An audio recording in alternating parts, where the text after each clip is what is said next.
welcome speech to the wedding celebration for the new Mr. and Mrs. McGuinness. I was asked a lot recently about whether or not I'd written my speech. Words of advice and encouragement seem plentiful. But standing here facing you, wonderful people today, made me very glad that I was sitting very close to the toilets. Speeches are important, as I said, to bring a relevance to certain or to special occasions. And this is my second ever speech.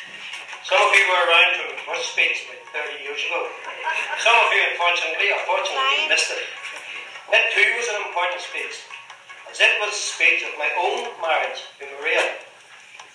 And it was also the first time I'd ever addressed an audience. I was a touch ill-prepared, as you may or may not remember. This speech is particularly important, as it's the second time during those 30 years when I'll be able to speak without interruption.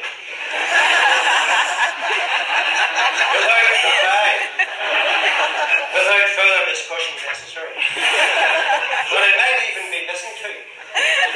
So forgive me if I bask in the occasion and enjoy this newfound but ultimately short-lived freedom of speech. I've also prepared much more diligently for this speech, insofar that I've managed to match my hair colour to this fine wedding suit. But of course, the importance of this speech is down to the fantastic young couple who are now man and wife, the new McGuinnesses.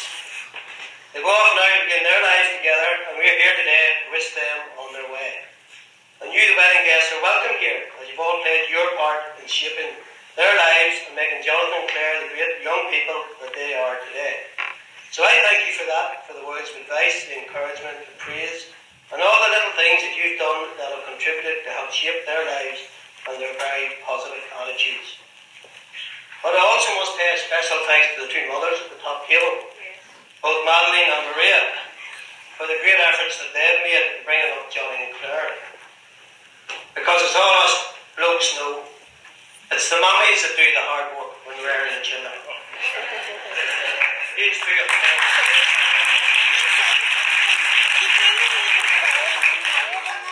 Subtitle Claire. Claire growing up was a wonderful journey of discovery. She was a wild bird from an early age, keen to discover and determined to succeed.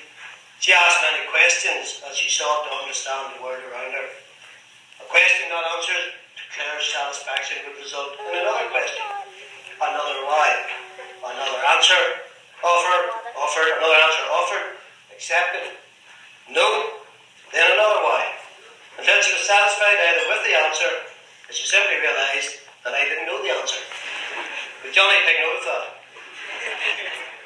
Unfortunately for me, this trait continued long after she left the pram and learned to walk.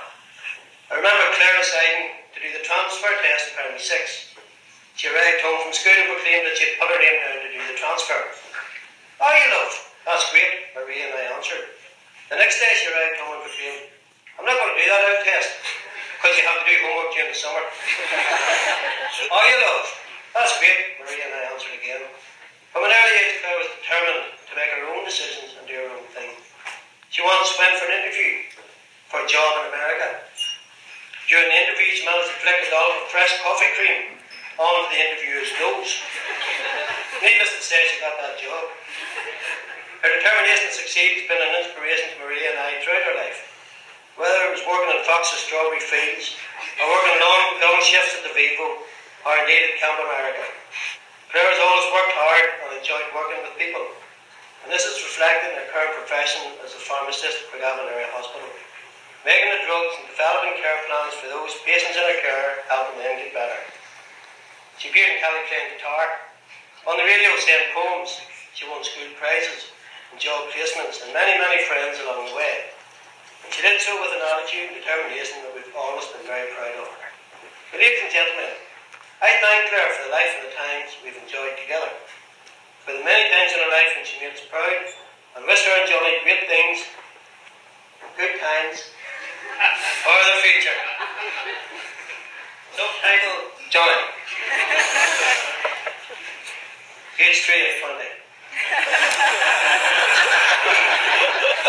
I first met Johnny quite a few years after meeting Claire.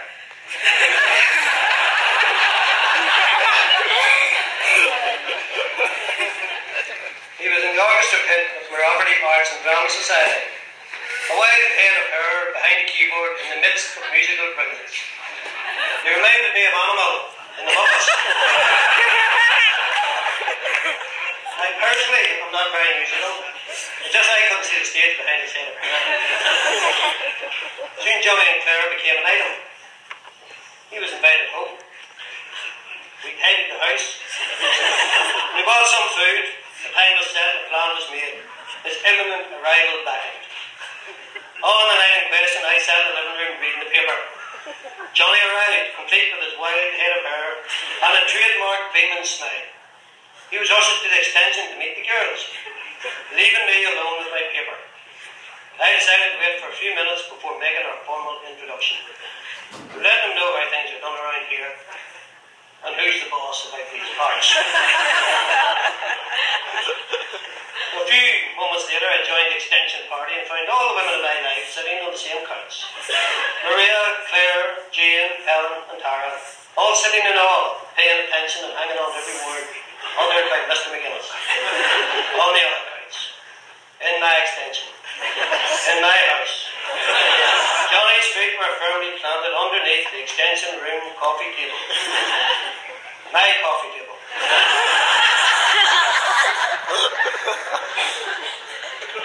I knelt about for a few moments looking menacing, creating an image of dignified respect, letting my presence be felt. After a minute or two, and totally ignored by everyone in the room, I decided to return to my paper in the living room. The scene was set.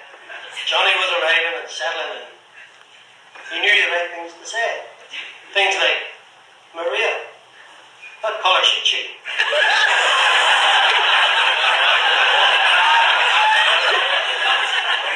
Maria, you're looking lovely today. Maria, that's a wonderful bolognese. I thought Claire was bringing Daniel McDonald home for me. You get the picture. He was settling in, and there's nothing in the whole world that I could do about it.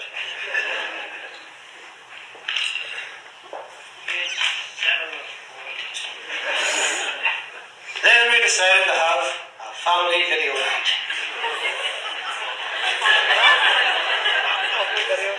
Word of advice at this point, ladies and gentlemen and the younger members of the audience, whoever are going to bring home a DVD to prospective in-laws.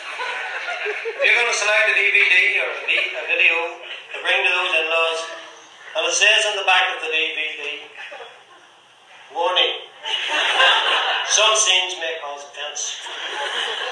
I'd put that DVD back in the shelf, but not Johnny. It started off tame enough. It seemed to fulfil the requirements of typical family viewing. Soon descended into disgraceful scenes, ladies and gentlemen, that I deserve no to this win, or indeed any other gathering where decent individuals and children gather together. I didn't put it on, so I wasn't turning it off.